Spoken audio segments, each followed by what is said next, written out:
أعمالنا من يهده الله فلا مضل له ومن يضلله فلا هادي له ونشهد أن لا إله إلا الله وحده لا شريك له ونشهد أن سيدنا وسندنا ومولانا محمدا عبده ورسوله صلى الله تعالى عليه وعلى آله وأصحابه وبارك وسلم عبدا كثيرا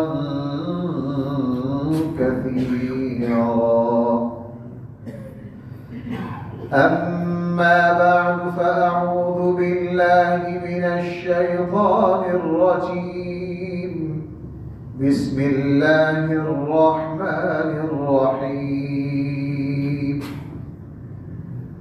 فإذا ركبوا في الفلك دعوا الله مخلصين له الدين فلما نجاهم إلى البر إذا هم يشركون صدق الله مولانا العظيم.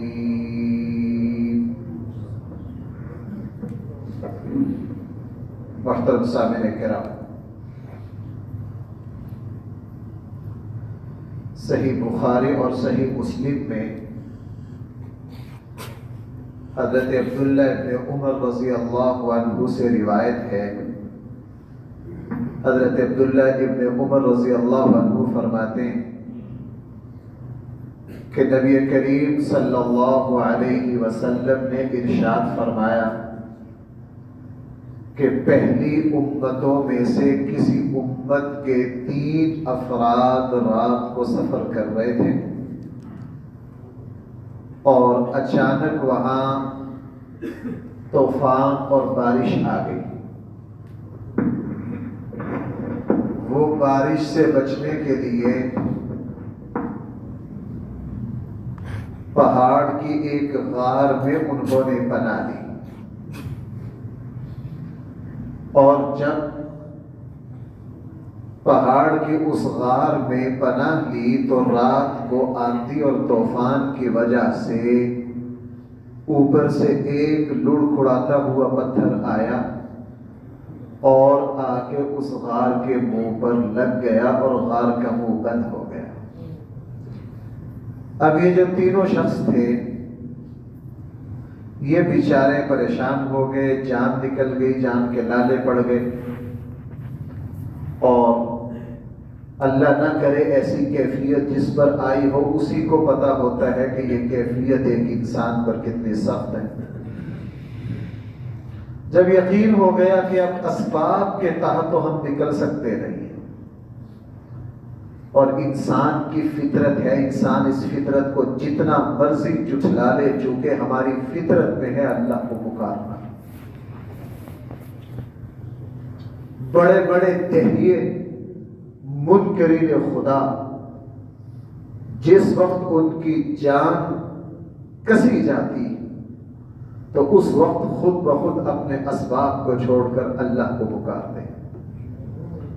قرآن کافروں کے بارے میں ویسے ہی نہیں کہہ رہا فَإِذَا رَكِبُوا فِي الْفُلْكِ دَعَوُا اللَّهَ.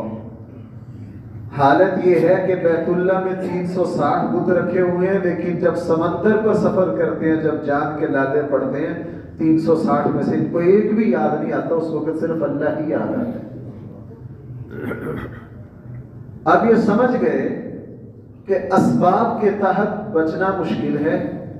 تینوں نے کہا اللہ سے دعا کرتے ہیں لیکن ایسا کرتے ہیں زندگی میں جو عمل ہم نے اللہ کے لیے کیا ہو ہم وہ عمل اللہ کی بارگاہ میں پیش کرتے ہیں اور پیش کر کے کیا کرتے ہیں اللہ تعالیٰ سے، چونکہ اب نکلنا یہاں ممکن نہیں ہے، آفت آ گئی اور آفت کبھی بھی آ سکتی. ہمارے یہاں ترکی میں یہ جو زلزلہ آیا ہے شام میں، جس بحث میں لگنا چاہیے، جس معاملے پر غور کرنا چاہیے، ہم اس پہ نہیں لگے ہوئے۔ بحث یہ ہو رہی ہے کہ یہ عذاب ہے یا کیا۔ عموماً ہمارے یہاں جب کوئی ایسی آسمانی آفت آتی ہے تو ہمارے یہاں بحث چل پڑتی ہے کہ آیا یہ عذاب ہے۔ اگر کوئی کہے کہ یہ عذاب ہے تو فوراً سوال اٹھتا ہے کہ جی وہاں تو بچے بھی تھے، مسجد بھی تھے، بوڑھے بھی تھے، نیک لوگ بھی تھے، ان پر عذاب کیوں آیا؟ اس لیے پہلے تو یہ بات ہی غلط ہے کہ ہم کسی اس طرح کے واقعے کو عذاب نہیں کہہ سکتے، ہم ٹھک سے کہہ دیتے ہیں عذاب۔ جب بھی کوئی آسمانی آفت ہے فوراً اس کو کیا کہہ دیا جاتا ہے؟ یہ عذاب ہے۔ اس میں کوئی شک نہیں، قرآن کی وہ آیات دو کہ ظہر الفساد فی البر والبحر بما کسبت ایدی الناس لیذیقہم بعض الذی عملوا، اور قرآن نے دوسری جگہ کہا وما اصابکم من مصیبت الا باذن اللہ۔ لیکن دو طریقے سے آیا یہ عذاب ہے یا نہیں ہم نہیں بتا سکتے۔ کرنے کا کام یہ ہے کہ ایسے موقع پر ہر جگہ کے مسلمان اللہ کی طرف متوجہ ہوں، توبہ استغفار کریں، اپنا احتساب کریں، اپنے معاملات کو درست کریں کہ کہاں اگر یہ اللہ کا عذاب ہے۔ سچی بات یہ ہے کہ جب بھی کوئی ایسا معاملہ ہوتا ہے میں تو یہ سوچتا ہوں کہ یار یہ اگر اللہ کا عذاب ہے، اگر ہم غور کریں تو پھر تو ہمیں بھی بچنے کا حق نہیں، ہے۔ اس لیے عبرت لینا، توبہ استغفار کرنا، اپنی خامیوں کی اصلاح کرنا، یہ وہاں کے مسلمانوں پر بھی ضروری ہے اور پوری دنیا کے مسلمانوں پر ضروری ہے۔ یہ وقت ہم پر بھی آ سکتا ہے، یہ وقت ہم پر بھی۔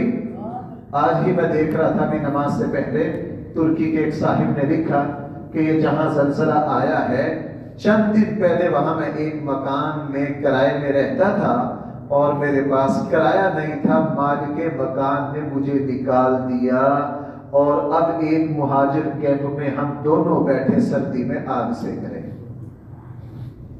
یعنی وہ مالک مکان بھی وہیں پہنچ گیا ہے جہاں یہ بیچارہ بے کس پہنچا ہے۔ اس لیے ایسے موقع پر ہم اللہ کی طرف متوجہ نہیں ہوتے، توبہ استغفار نہیں کرتے اور اپنا احتساب نہیں کرتے کہ یار یہ وقت ہم پر بھی آ سکتا ہے۔ فضول باتوں میں ہم لگ جاتے ہیں یہ عذاب ہے یا نہیں۔ اگر عذاب بھی ہو، میں اس امکان کو رد نہیں کر رہا ہوں، لیکن یہ اللہ ہی کو پتا ہے کیا ہے، ہم تو ٹوک فیصلہ نہیں کر سکتے۔ اگر عذاب ہو، قرآن کی آیات کہہ رہی ہیں تمہارے عملوں کے نتیجے میں عذاب آتے ہیں، تو پھر سوال یہ ہوتا ہے کہ جی یہ بچے بھی ہیں، وہاں بوڑھے بھی ہیں، وہاں نیک بھی ہیں، مسجدیں بھی گئی ہیں، وہ بھی عذاب کی لپیٹ میں آ گئی۔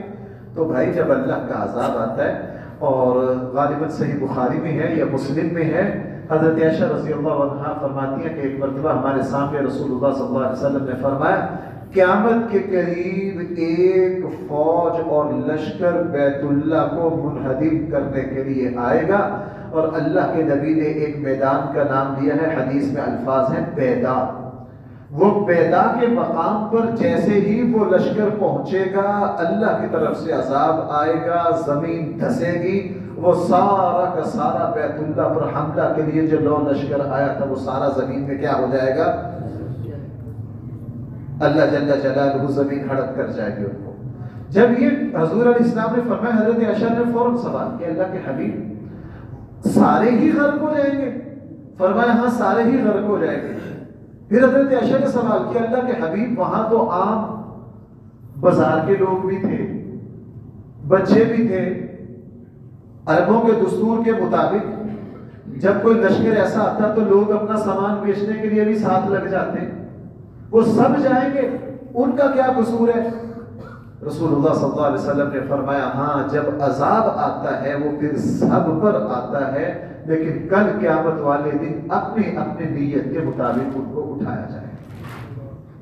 اس لیے اب جہاں یہ عذاب، جہاں یہ اللہ تعالیٰ کی طرف سے زلزلہ آیا ہے وہاں سب گئے، لیکن ایسا نہیں کہ جو بچے ہیں وہ بھی کسی آزمائش میں، وہ تو ظاہر رسول اللہ صلی اللہ علیہ وسلم نے فرمایا میرے امت میں 3 لوگ ایسے ہیں اللہ جل جلالہ نے ان سے مکلفانہ احکام کو اٹھا لیا ہے. رفع الاقلام عن ثلاث، ان میں سے ایک وہ شخص جو بھول گیا ہے، جس کو پتہ ہی نہیں نماز کا وقت ہو گیا، اس کو پتہ ہی نہیں چلا، یہ کوئی گناہ گار نہیں ہے. اور حضور علیہ السلام نے فرمایا دوسرا وہ شخص جو سویا پڑا ہے. ایک آدمی سویا ہوا ہے، اس کو نماز کا پتہ نہیں چلا، تو بھائی اللہ تعالیٰ کی طرف سے کوئی جب اٹھ گیا ہے یا جب یاد آ گیا نماز پڑھ لے. اس طرح وہ شخص جس کو اللہ نے عقل اور شعور نہیں دیا ہے، تو بھائی وہ بھی کیا ہے، مکلف نہیں ہے. بہرحال تو ان پر عذاب آیا. تینوں نے کہا یار اللہ سے دعا مانگو اور اپنا کوئی نہ کوئی نیک عمل اللہ کی بارگاہ میں پیش کر کے دعا مانگو. ان میں سے ایک شخص نے دعا مانگی کہ اے میرے اللہ، میں بکریاں چراتا ہوں، بکریوں کے دودھ سے ہی اپنا گزارا کرتا ہوں. میرا معمول یہ ہے کہ جب میں شام کو بکریوں کا دودھ نکالتا ہوں، سب سے پہلے اپنے والدین کو پلاتا ہوں، اس کے بعد اپنے بچوں کو پلاتا ہوں. ایک دن میں چارے کی تلاش میں، درختوں کی تلاش میں دور نکل گیا، رات کو لیٹ پہنچا. جب پہنچا تو میرے ماں باپ سو چکے تھے، اور جب ماں باپ سو چکے، میں ان کی خدمت میں جب وہ دودھ لے کر گیا، دیکھا تو وہ سو چکے ہیں. میں ان کے انتظار میں کھڑا رہا یہاں تک کہ میرے بچے بلکتے رہے. یہاں تک کہ میرے بچے، بھائی میرا مقصد یہ واقعہ نہیں، اس واقعہ میں ہمارے لیے بہت سارا سبق اور نصیحت ہے. اصل میں نے وہ عرض کرنی ہے، میں صرف واقعہ اجمالاً سنا دوں تاکہ اس واقعہ میں اللہ اس کے رسول نے مجھے اور آپ کو جو کچھ سمجھایا ہم وہ سمجھ سکیں. وہ بچے بلکتے رہے، میں نے بچوں کو دودھ نہیں دیا، یہاں تک کہ صبح کے وقت جب میرے والدین اٹھے، میں نے ان کو دودھ پلایا، پھر بچوں کو پلایا. اے میرے اللہ، اگر یہ عمل آپ کے لیے تھا، الفاظ کیا ہے، اگر یہ عمل آپ کے لیے تھا تو اے میرے اللہ اس آفت کو ہٹا دیجئے. یہ جو غار کے دہانے پر پتھر آ کر لگ گیا، اس کو ہٹا دیجئے. جب یہ کہا پتھر تھوڑا سا سرک گیا، لیکن اتنا سر کا گنجائش اتنی پیدا ہوئی کہ اب یہ نکل نہیں سکتا. باقی ساتھیوں نے آمین کہا. دوسرے کی باری آ کے اس نے کہا ہے میرے اللہ ہم پر یہ آفت آ گئی ہے، میرے زندگی میں نے ایک عمل کیا ہے، میں اسی کے وسیلہ سے دعا کرتا ہوں. میری ایک چچا زاد بہن تھی جو دنیا میں مجھے سب سے زیادہ محبوب اور مطلوب تھی. میں نے اس سے برائی کا مطالبہ کیا، لیکن وہ اللہ کی نیک بندی تھی، اس نے میری برائی کی دعوت کو ٹھکرا دیا. لیکن پھر حالات ایسے پلٹے، قحط پڑا، غربت چھائی. وہ مجھ سے قرض لینے آئی، اس نے مجھ سے 100 دینار قرض مانگا. میں نے وہی برائی کا مطالبہ کیا. وہ غربت کے ہاتھوں ایسی ماری ہوئی تھی کہ وہ میرے مطالبے پر مجبوراً نہ چاہتے ہوئے راضی ہو گئی. اور میں نے جب اس کو 100 دینار دیا، جب میں اپنی خواہش، اپنے مطالبے کی تکمیل پر قادر ہو گیا، تو اس نے مجھے یہ کہا کہ نہ، اللہ کی حد کو نہ توڑ.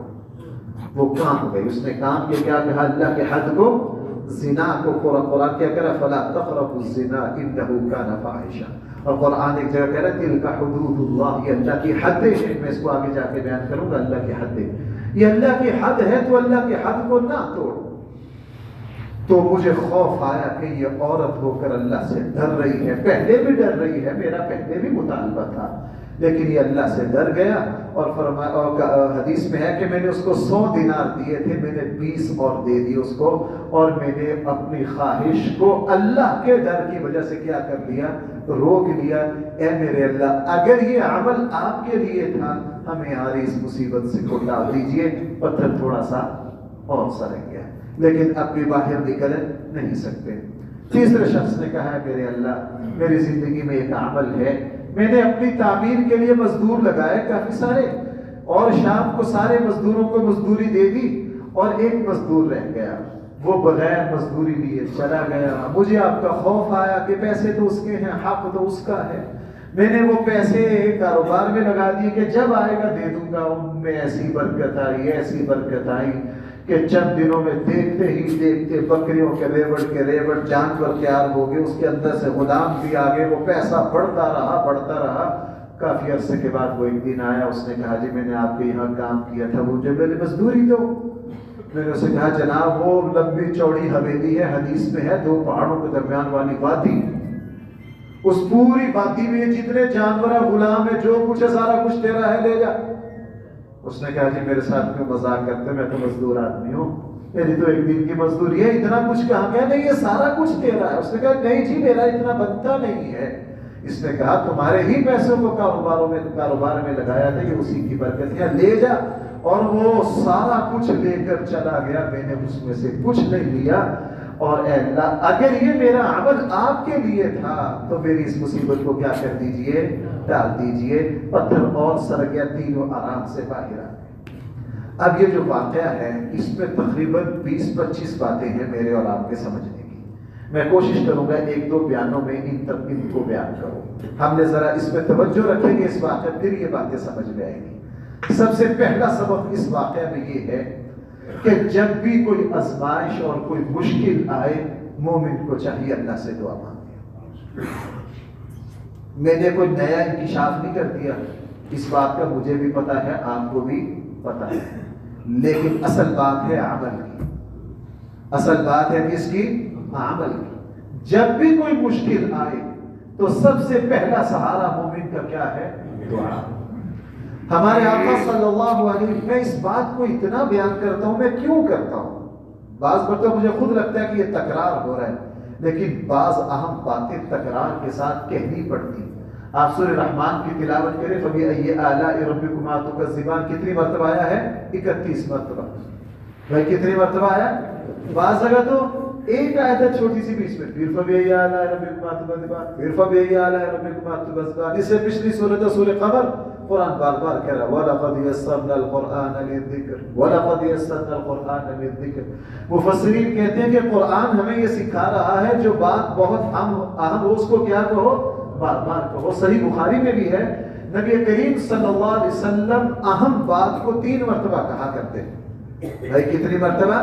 3 مرتبہ۔ اسی لیے میں بھی بعض مرتبہ بیان میں رک جاتا ہوں، توجہ دلاتا ہوں، اس بات کو پھر دہراتا ہوں۔ یہ سنت ہے، اللہ کے نبی اہم بات کو 3 مرتبہ کہتے تاکہ سب کو اچھی طرح سمجھ آ جائے۔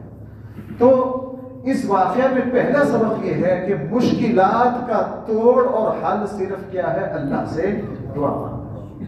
ایک بہت بڑے اللہ والے تھے، وہ صرف سیدھے سادھے اللہ والے نہیں تھے، بہت بڑے محدث، بہت بڑے مفسر، فقیہ، اللہ نے علم میں بہت اونچا مقام دیا تھا۔ ایک ان کے پاس آئے، ایک صاحب آئے، اپنے مشکلات کا ذکر کیا۔ انہوں نے کہا بھائی آپ اس طرح دعا مانگا کرو، ٹھیک ہے۔ انہوں نے ایک اور مشکل کا ذکر کیا، کہا بھائی دعا مانگا کرو۔ 3-4 کا ذکر کیا، سب کے جواب میں کیا کہا؟ وہ بندہ تھوڑا سا یوں لگا کہ جیسے اس کی مراد پوری نہیں ہوئی ہے۔ اس نے کہا حضرت میں نے 3-4 مصیبتیں بتائی ہیں، سب کے جواب میں آپ کہہ رہے ہیں دعا کرو۔ تو انہوں نے کہا بیٹا مجھے دعا سے بڑھ کر کوئی وظیفہ اسلام میں نہیں ملا۔ میں نے آپ کو اتنی مرتبہ عرض کیا، انبیاء علیہ السلام کا وظیفہ بھائی کیا ہے؟ اللہ تعالیٰ سے دعا مانگنا۔ آج کل ابھی میرے پاس ایک بچی آ گئی، اس کی مشکلات تھی زندگی کی، میں نے ان کو وہ ساری سمجھائی کہ آپ یوں کرو یوں کرو۔ وہ تھوڑا سا سوچ میں پڑ گئی، سوچ کر کہنے لگے کہ جی میں اگر ان کے نام بتاؤں آپ حساب نہیں لگا سکتے۔ کیوں؟ مزاج بن گیا ہے وہی تعویذوں کا، درودوں کا، وظائف کا، تعویذوں کا، وظیفوں کا۔ میں نے کہا بیٹی مجھے کوئی حساب و کتاب نہیں آتا، باقی آپ کو یوں لگا میں اتنی دور سے آئی ہوں کہ اس مولوی کو کوئی وظیفہ بھی نہیں آتا۔ میں آپ کو سچ بتاؤں ہم کو پیشہ ور ہے نہیں ہے، مجھے دعا سے بڑھ کر کوئی وظیفہ نہیں ملا۔ بھائی میری بات سمجھ پا رہے ہیں؟ اس میں سارے وظائف پڑھنے غلط نہیں ہیں، اللہ کے نبی نے بعض جگہ بتائے بھی ہیں، میں مزاج کی بات کر رہا ہوں۔ اب یہ تینوں بندوں پر مصیبت آئی، انہوں نے یہ نہیں کہا یار تسبیح نکال کے ذرا 100 دفعہ پڑھو ہاں جی فلاش، انہوں نے یہ نہیں کہا۔ تینوں نے کیا کہا؟ ہم دعا مانگتے ہیں۔ تینوں کی توجہ کدھر گئی؟ اور میں نے اس کو بیانوں میں اتنی مرتبہ بیان کیا، ہمارے آقا صلی اللہ علیہ وسلم پر جب بھی کبھی مشکل آئی تو کیا کیا؟ اور ہم دعا پتہ کس کو کہتے ہیں؟ یا اللہ اس پریشانی کو ٹال دے، یہ دعا نہیں ہے۔ اور دعا ہے بندہ اس طرح بے بس اور اس طرح مضطر ہو کر مانگے جیسے کوئی بندہ، اب ان لوگوں نے یہ جس حالت میں، یہ کس کیفیت میں ہوں گے جو انہوں نے دعا مانگی ہو؟ قرآن ویسے نہیں کہہ رہا میں یجیب المضطر اذا دعا ویکشف السوء۔ جو بندہ مضطر ہو جاتا ہے، لاچار ہو جاتا ہے، بے بس ہو جاتا ہے، عاجز ہو جاتا ہے، اس کو اسباب کا کوئی رستہ نظر ہی نہیں آ رہا ہوتا، اس کو عربی میں مضطر کہتے ہیں۔ قرآن کہہ رہا ہے کون ہے وہ ذات، من یجیب المضطر اذا دعا، جو بے بس اور بے کس کی دعا کو سنتی ہے جب وہ اس کو پکارتی ہے۔ انبیاء علیہ السلام پر ایسے ایسے حالات آتے ہیں۔ حضرت نوح علیہ السلام کا قرآن نے ذکر کیا، حضرت ابراہیم کو آگ میں پھینکے جانے کا ذکر کیا۔ یہ ان انبیاء کی زندگیوں کے مشکل ترین لمحات تھے، اسباب کے تحت ان کو کوئی چیز نظر نہیں آ رہی تھی، تو اس موقع پر ان نبیوں نے کیا، کس کو پکارا؟ اللہ کو پکارا اور اللہ سے دعا مانگی۔ دوسری بات اس واقعے سے یہ سمجھ میں آئی، ان تینوں نے کیا کہا؟ ان تینوں نے اپنی زندگی پر نظر ڈالی اور ان کی نگاہ میں جو عمل اللہ تعالیٰ کے یہاں مقبول تھا وہ عمل پیش کیا۔ بھائی تینوں نے کتنے عمل پیش کیے؟ بھائی سمجھ آ رہی ہے سب کو؟ ایک عمل پیش کیا جن پر ان کو یہ تھا کہ یہ عمل اللہ تعالیٰ کے یہاں مقبول ہو گیا۔ اس سے پتہ یہ چلا کہ جو عمل اللہ تعالیٰ کے یہاں مقبول ہوتے ہیں انہی کی وجہ سے دعائیں قبول ہوتی ہیں۔ اس لیے قرآن میں ایک لفظ بولا ہے، من جاء بالحسنۃ فلہ عشر امثالها، جو نیکی لے کر آئے گا اس کے لیے بھائی کیا ہے؟ 10 نیکیاں۔ یہاں مفسرین کہتے ہیں قرآن نے من جاء بالحسنۃ کہا ہے، جو لے کر آئے گا، کہنا یہ چاہیے تھا من فعل بالحسنۃ، جو نیک کام کرے گا، یا قرآن کہتا من احسن، جو اچھا کام کرے گا اس کو کتنی نیکیاں ملیں گی؟ بھائی قرآن کی تعبیر سمجھ آ رہی ہے؟ قرآن نے نہ یہ نہیں کہا من احسن، قرآن نے کہا من جاء بالحسنۃ، جو نیکی لے کر آئے گا۔ اس کا کیا مطلب؟ تم کام تو بہت کرتے ہو لیکن اللہ تعالیٰ کے یہاں اجر اسی کا ملنا ہے جو کیا ہو جائے؟ بھائی بولو، ابراہیم علیہ السلام کو اس کا پتا تھا کہ اللہ کی زمین پر پتہ نہیں کتنے گھر بننے ہیں، لیکن چمکنا اسی نے ہے جس نے اللہ تعالیٰ کے یہاں کیا ہونا ہے؟ مقبول ہونا ہے۔ اس لیے باپ بیٹے نے جب بیت اللہ کی تعمیر کی، اللہ تعالیٰ سے دعا مانگی، کیا مانگی؟ ربنا تقبل، اے اللہ اس کو قبول کر لیجئے۔ چونکہ جو چیز مقبول ہو جاتی ہے اللہ تعالیٰ کے یہاں تو بھائی وہ دنیا میں بھی اور آخرت میں بھی اس کی عجیب شان ہوتی ہے۔ اس لیے ابراہیم علیہ السلام کو پتا تھا کہ اصل کیا ہے۔ وہ الفاظ بھی یاد کیجئے، جس وقت حضرت مریم پیدا ہوئی تو حضرت مریم کی والدہ نے کیا کہا؟ وہاں بھی یہی لفظ ہے، انی وضعتها انثى واللہ اعلم بما وضعت وليس الذکر كالانثى۔ آگے کہہ رہا فتقبلها ربها بقبول حسن۔ بھائی ترجمے پر غور کرو، تقبل تو سمجھ آ رہا ہے نا، یہ قبولیت سے ہے۔ فتقبلها ربها بقبول حسن، اللہ تعالیٰ نے پھر مریم کی والدہ کی اس دعا کو اچھی طرح قبول کر لیا۔ کیا کر لیا؟ اچھی طرح قبول کر لیا۔ کیسے قبول کیا؟ کہ اللہ تعالیٰ نے اس مریم کے جسم سے پھر ایسے پیغمبر پیدا کیے جو اللہ کے عظیم الشان نبی بنے۔ کیوں؟ حضرت مریم کیا ہوگی اللہ تعالیٰ کے یہاں؟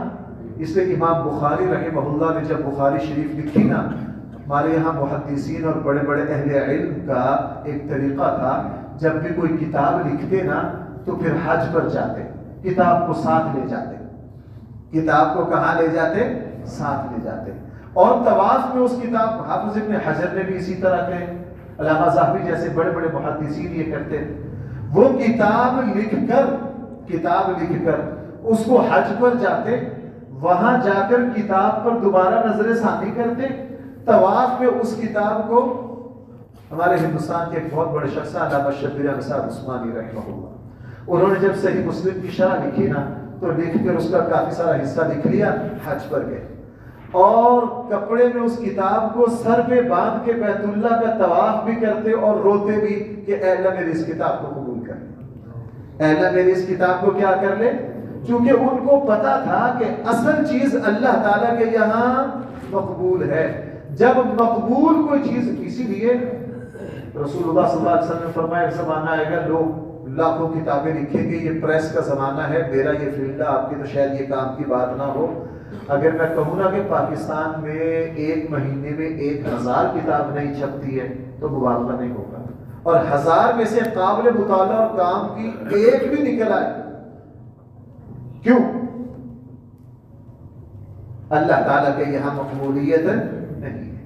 اور جن چیزوں کی موتا کے بارے میں آتے ہیں، امام مالک نے جب موتا لکھی تو بہت سارے لوگ اور اہل علم نے بھی حدیث کو جمع کرنا شروع کیا۔ کسی نے امام مالک سے کہا جی آپ بھی کتاب لکھ رہے ہیں، دوسرے بھی لکھ رہے ہیں، تو کیا فرمایا؟ انہوں نے فرمایا جس میں اخلاص ہوگا وہ چلے گی، جو اللہ کے لیے ہوگا وہ چل جائے گی۔ آج ہم میں سے ہر کوئی مقبول ہونا چاہتا ہے، ہم میں سے ہر کوئی مشہور ہونا چاہتا ہے، ہر کوئی یہ چاہتا ہے کہ ہماری عوام میں جڑیں ہوں، دنیا ہمارے پیچھے چلے، لیکن اللہ تعالیٰ سے کہ یہاں کوئی اپنے آپ کو مقبول کروانا نہیں چاہتا۔ اللہ جس چیز کو قبول کر لیتے ہیں، میں نے عرض کیا اللہ جب کسی چیز کو قبول کر لیتے ہیں تو دنیا حیرت زدہ ہو جاتی ہے، اس کی برکتیں سمجھ نہیں آتی۔ اسی لیے ان تینوں نے بھائی کیا کیا؟ اپنا ایک ایک عمل اللہ کی بارگاہ میں جو مقبول تھا وہ۔ اور بھائی یہاں ایک بات اور سمجھنے کی ہے، اس واقعہ میں یہ جب مصیبت میں پھنسے انہوں نے اپنی زندگی میں نظر ڈالی، میں بار بار عرض کر رہا ہوں کتنے عمل پیش کیے۔ یہاں میرا اور میں اور آپ بھی تھوڑا سا سوچیں، کیا ہماری زندگی میں کوئی ایسا عمل ہے جو اللہ کی بارگاہ میں پیش کریں؟ بھائی تھوڑا سا غور تو کرو، اللہ نہ کرے، اللہ نہ کرے، اللہ نہ کرے کسی پر وقت آ جائے، ترکی میں جو زلزلہ آیا ہے تو بھائی لوگ 3 4 دن نیچے پھنسے رہے ہیں کہ نہیں؟ وہ یہی کیفیت نہیں ہے جو ان غار والوں کی ہے؟ بچے نکل رہے ہیں، اب تو سوشل میڈیا آپ میں سے ہر کوئی تصویر دیکھ رہے ہیں۔ اللہ نہ کرے یہ کسی پر وقت آ جائے، آیا ہماری زندگی میں ایسا کوئی عمل ہے؟ اگر نہیں ہے تو بھائی یہ عمل مجھے اور آپ کو اللہ کے لیے کوئی نہ کوئی اپنی زندگی کا ایسا اثاثہ اکٹھا کرنا ہے۔ اسی لیے میرے اور آپ کے اصل قیمتی اعمال اور لمحات تو وہی ہیں جو کس کے لیے ہو؟ اللہ کے لیے ہو۔ میں یہ باتیں آپ کو اتنی مرتبہ میں نے آپ سے یہ عرض کی، ہمارے یہاں رسول اللہ صلی اللہ علیہ وسلم نے فرمایا ایک زمانہ آئے گا کہ مسجدیں بھر جائیں گی نمازیوں سے، لیکن کسی کے دل میں بھی خشوع نہیں ہوگی، کسی کے دل میں بھی خشوع نہیں ہوگا۔ اور اس وقت ہماری تقریباً یہ صورتحال ہے۔ اپنی زندگی میں کوئی ایسا عمل، اپنی زندگی میں کوئی ایسا کام، اللہ نہ کرے کبھی مصیبت آئے ہم اس کو کیا کر سکے؟ اللہ کی بارگاہ میں پیش کر سکے۔ اسی طرح یہاں ایک بڑی عجیب بات اس خاتون نے کہی، جس وقت برائی کے لیے یہ شخص قریب گئے تو اس نے کیا کہا؟ اللہ کی حدود سے، اللہ کی حد کو نہ ہو۔ قرآن کریم فرمانا تلک حدود اللہ، اللہ تعالیٰ نے بہت سی حدیں بیان کی۔ حد کہتے ہیں جسے ہمارے یہاں 4 دیواری ہوتی ہے نا گھر کی، بھائی اس کو کیا کہا جاتا ہے عربی میں؟ حد۔ جدار بھی کہہ دیتے ہیں، حد بھی کہہ دیتے ہیں۔ یہاں سے حدود حرم شروع ہو گئی، بیت اللہ کے دائیں بائیں حدود ہے یا نہیں؟ جیسے یہ مسجد ہے، یہ ساری جو 4 دیواری ہے یہ کیا ہے؟ اس مسجد کی حد۔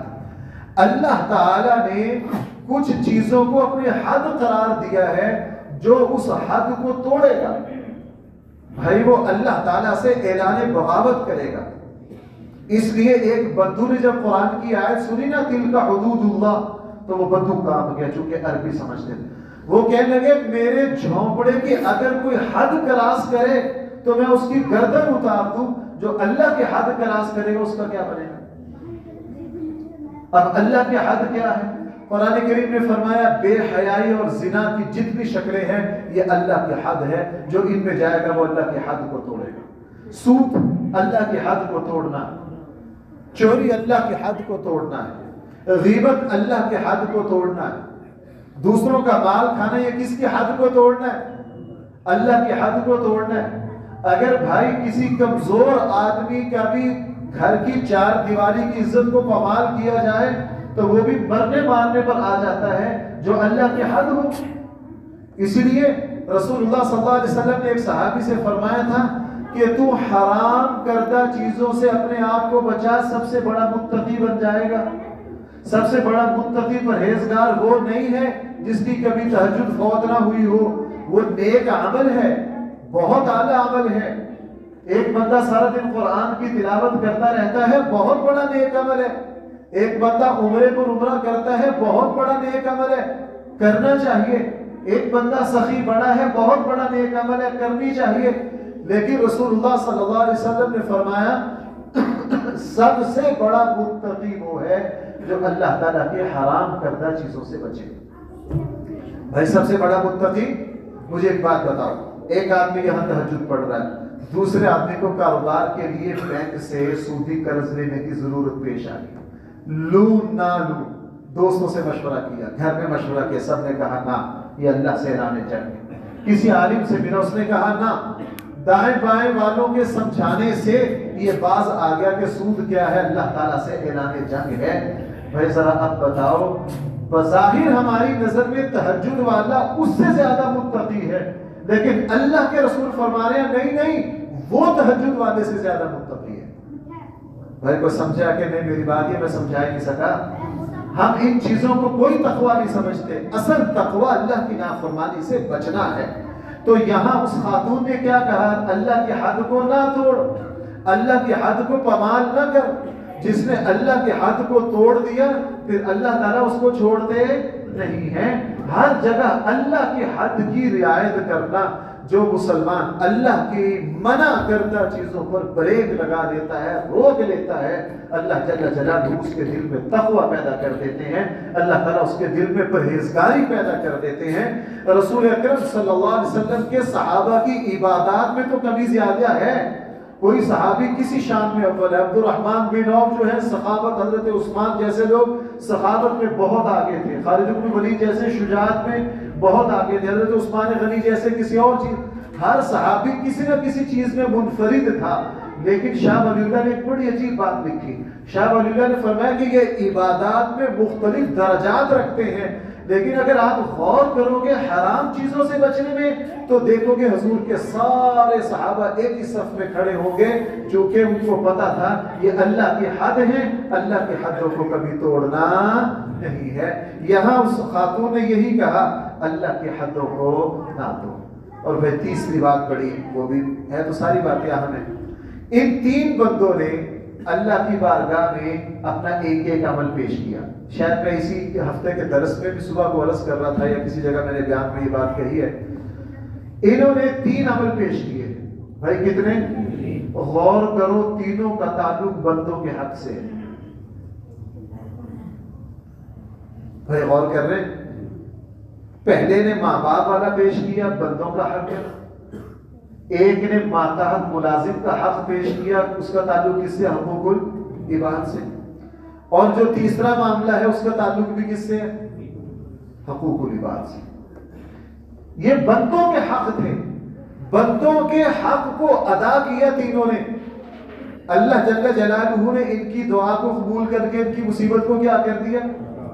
آپ اس سے اندازہ لگا لیجئے کہ بندوں کے حق کو ادا کرنا کتنا مقبول ہے۔ 2-4 دن پہلے میں اپنے ایک دوست کے دفتر میں بیٹھا ہوا تھا، وہ پراپرٹی کا کام کرتے ہیں، میں نے ان کو یہی بات سنائی اور میں نے ان سے یہ کہا بندہ خدا آپ لوگ پراپرٹی کا کام کرتے ہو، اگر صحیح کام کرو گے اور وعدے کے مطابق کرو گے، دیانتداری سے کرو گے، آپ کو اپنی دعائیں قبول کروانے کے لیے بیت اللہ جانے کی ضرورت نہیں ہے۔ اسی دفتر میں بیٹھ کر جب دعا کرو گے اللہ تمہاری دعا کو کیا کریں گے؟ ہاں، ضرورت نہیں ہے کہیں جانے کی۔ جو بندہ بندوں کے حق کو ادا کر رہا ہے، بندوں کے حق کو ادا کر کے اللہ تعالیٰ سے کیا مانگے؟ نبیوں پر ایسے معاملات آئے، میں نے پہلے کئی مرتبہ سنا ہے، موسیٰ علیہ السلام جس وقت مدین گئے، فرعون نے اچانک قتل کے آرڈر جاری کیے اور موسیٰ علیہ السلام کو بغیر تیاری کے فی الفور روح پوش ہونا پڑا، جان بچانی پڑی، کوئی چیز ساتھ نہ لے سکے۔ 8 دن 8 راتیں مسلسل سفر کیا اور فرعون کی حدود سے باہر آ گئے، مدین چلے گئے۔ مدین والوں سے کوئی لینا دینا نہیں تھا، مدین کی بستی کے باہر گئے، وہاں جا کے دیکھا ہے کہ چرواہے اپنی بکریوں کو، سورہ قصص میں قرآن نے اس کو بیان کیا ہے، چرواہے کیا کر رہے ہیں؟ اپنی بکریوں کو پانی پلا رہے ہیں اور 2 جوان بچیاں ایک طرف اپنے جانوروں بکریوں کو الگ کر رہی ہیں ان کی اداؤں سے محسوس ہوا کہ کوئی بہت ہی باحیا اور خاندانی بچیاں ہیں۔ موسیٰ علیہ السلام نے ان سے پوچھا تم الگ کیوں کھڑی ہو، تم اپنی بکریوں کو پانی کیوں نہیں پلاتی؟ انہوں نے کہا وہ جو ڈول ہے وہ بہت بھاری ہے اور یہاں مرد بھی ہیں، ہم ڈول کھینچ نہیں سکتی، مردوں کے ساتھ اختلاط کر نہیں سکتی، یہ مرد چلے جائیں گے چرواہے، ان کا جو بچا کھچا پانی ہوگا وہ ہم اپنی بکریوں کو پلائیں گی۔ ساتھ عذر بھی بیان کیا چونکہ ہمارے ابا بوڑھے ہیں، ہمارا کوئی بھائی ہے نہیں، ہمارا ابا کیا ہے، بوڑھے ہیں۔ حضرت موسیٰ علیہ السلام جوان تھے، آگے بڑھے، آگے جا کے باری لی اور اکیلا ہی جب ڈول کھینچنے کی باری ہے، انہوں نے کہا جناب ہم تو 3 بندے کھینچتے ہیں، تو پتہ نہیں کون ہے، کھینچ اکیلا تیرا پتہ چلتا ہے۔ اللہ نبی کو طاقت دیتا ہے۔ موسیٰ علیہ السلام نے اکیلے نے شیروں کی طرح کیا کیا، ڈول کھینچا اور ان بکریوں کو پانی پلایا، ان بچیوں کو فارغ کر کے کہا جاؤ تم۔ اور وہ جو خواتین تھی، وہ جو بکریاں تھیں، وہ جو خواتین تھی وہ بکریاں لے کر وقت سے پہلے گھر پہنچ گئی۔ جب وہ بچیاں بکریاں لے کر وقت سے پہلے پہنچی، ان کے ابا شعیب علیہ السلام جو بوڑھے تھے کہا بیٹیو آج جلدی آ گئی ہو؟ انہوں نے کہا اللہ کا بندہ اس طرح ملا۔ اب جو میرا موضوع تھا، میں کیا بات عرض کر رہا تھا، اگر بندوں کے حق ادا کریں گے اللہ دعائیں قبول ہے۔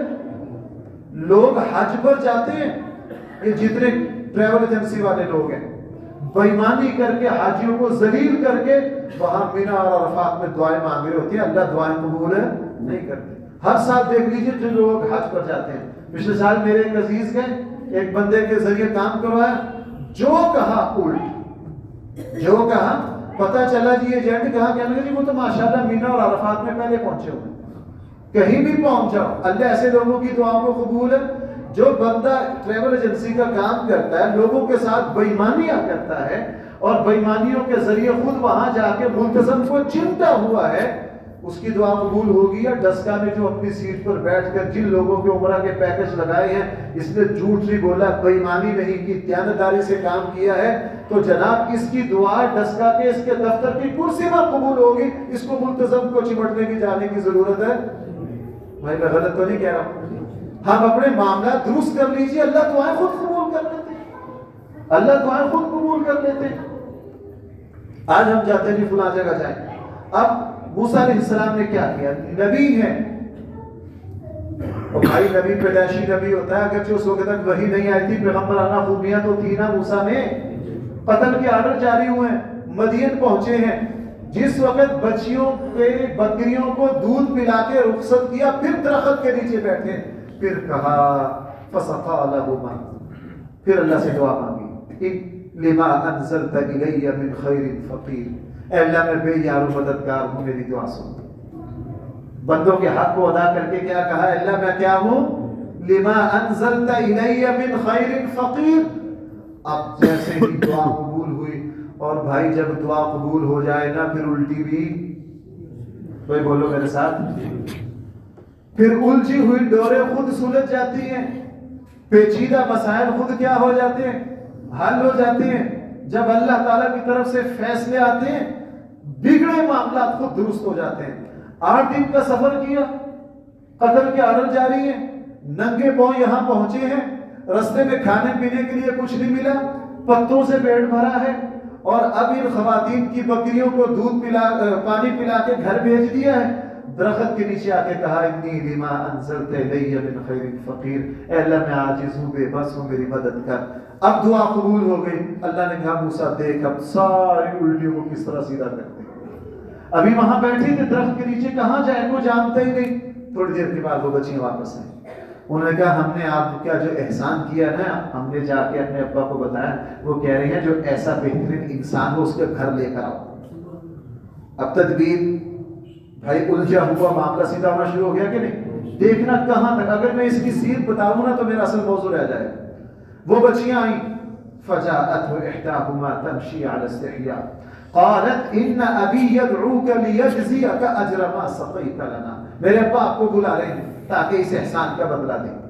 موسیٰ علیہ السلام چونکہ محتاج تھے، اور بندہ جب محتاج ہو نا نخرے نہ کرے، موسیٰ علیہ السلام نے فوراً کہا ٹھیک ہے چلو، ان کے ساتھ چل پڑے۔ جب گھر گئے، بوڑھے تھے والد، وہ بھی پیغمبر تھے، انہوں نے نوجوان کا حلیہ دیکھا، پیغمبرانہ چہرے کے نورانیت دیکھی، سمجھ گئے، کہا بیٹا کیا بات ہے، ساری بات بتائی، میرے ساتھ اس طرح مصر میں معاملہ ہو گیا، فرعون نے میرے قتل کے آرڈر جاری کیے، میں یوں بھاگا ہوں۔ انہوں نے کہا پریشان نہ ہو، یہی رہ، آج کی رات تو یہاں رہ۔ اب ٹھکانہ مل گیا کہ نہیں؟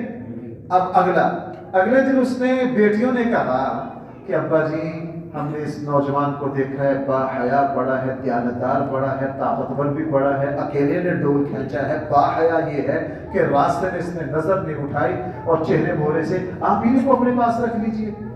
شعیب علیہ السلام نے کہا آپ میرے پاس ہی رہ جاؤ، مجبور ہے کیا، کہاں رہ پڑوں گا، مجھے ملے گا کیا؟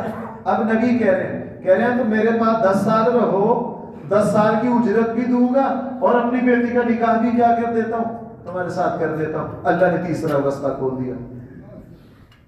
وہ بھائی بگڑی کون بناتا ہے؟ ہمیں اللہ کے بنانے کا پتہ نہیں ہے، اللہ کے بنانے کا۔ اللہ تعالیٰ جب ویسے نہیں کہا اذا اراد شیئا ان یقول له کن، وہ جب کن کہتا ہے جناب ساری دنیا بچ جاتی ہے، کسی کی مجال نہیں۔ اب موسیٰ علیہ السلام پہلے دن ٹھکانہ ملا، اگلے دن 10 سال کی ملازمت ملی، اور ساتھ اللہ نے بیوی بھی دے دی، اور بیوی کس کی؟ نبی کی بیٹی۔ قرآن ان کی حیا کا ذکر کر رہا، فجاءت احداہما تمشی علی استحیاء، وہ بڑی با حیا تھی۔ اب 10 سال یہاں رہے، 10 سال کے بعد جب واپس جانے لگے یہاں سے اپنی بیوی کو ساتھ لے کر، شعیب نے کہا اپنی بیوی کو بھی لے جاؤ اور یہ جو 10 سالوں میں کمایا وہ بھی لے جاؤ۔ ابھی وہاں سے واپس پلٹ رہے تھے، راستے میں آتے آتے اللہ نے نبوت بھی دے دی۔ نبوت سے بڑھ کر کوئی چیز ہے؟ اللہ نے نبوت بھی دے دی۔ اب سارے مسئلے حل ہو گئے، صرف ایک بچ گیا، فرعون نے قتل کے آرڈر جاری کیے ہوئے ہیں۔ اللہ نے کہا جاؤ فرعون کے پاس، کہا میرے اللہ میری ساری مشکلات کو حل کر دی، مجھے ٹھکانہ بھی دے دیا، 10 سال میں اب میں نے سارا کچھ کما بھی لیا، میرا نکاح بھی ہو گیا، مجھے اللہ بیوی بھی دے دی، میں ایک نبی کا داماد بھی بن گیا ہوں، سارا کچھ مل گیا ہے، لیکن اور اوپر سے سب سے بڑھ کر مجھے نبوت بھی مل گئی ہے، لیکن فرعون نے میرے قتل کے آرڈر جاری کیے، وہاں کیا بنے گا؟ اللہ جل جلالہ نے فرمایا نا، سورہ طٰہٰ کے دوسرے رکوع میں کہا کہ جاؤ، تمہارے پیچھے کون ہے؟ ہم ہیں۔ لا تخافا اننی معکما اسمع و ارا، تو ڈرنا میں تیرے ساتھ ہوں، میں تیرے ساتھ ہوں۔ جناب فرعون کی مجال نہیں ہے کہ تجھے کیا لگا دے، ہاتھ لگا دے۔ موسیٰ علیہ السلام کو پتا تھا مجھے بے بسی میں اللہ نے کیسے کیسے سنبھالا ہے، تو جس وقت موسیٰ اللہ تعالیٰ نے یہ فرمایا تو اپنے ایمان کے بوتے پھر بھائی موسیٰ علیہ السلام فرعونی قوتوں سے ٹکرائے کہ نہیں؟ تو یہ بات کہاں سے چلی تھی؟ دیکھو موسیٰ علیہ السلام نے بندوں کی خدمت کی، کہاں سے کہاں پہنچ گئے، کہاں سے کہاں پہنچ گئے۔ تو میں نے یہ تو 15-20 ہیں، ابھی تو 4-5 ہی ہوئی ہیں، چلو باقی اندر جمعے میں صحیح۔ تو بھائی تینوں نے جو جو عمل پیش کیا اس کا تعلق کس سے تھا؟